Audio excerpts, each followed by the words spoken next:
the Dry Up, it was Teen Austin versus Titan Rob. The two went at it and were neck and neck, wing for wing. Coming down to the second to last wing, Rob begins to lose his steam. Austin takes his chance and cleans the bones of his final wing. Great speed round out there, guys, but this week's finalist is Austin the Teen Wonder!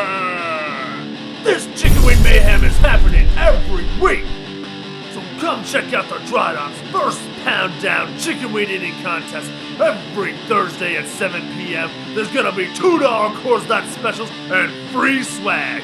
Winners' wins are free. Come check us out.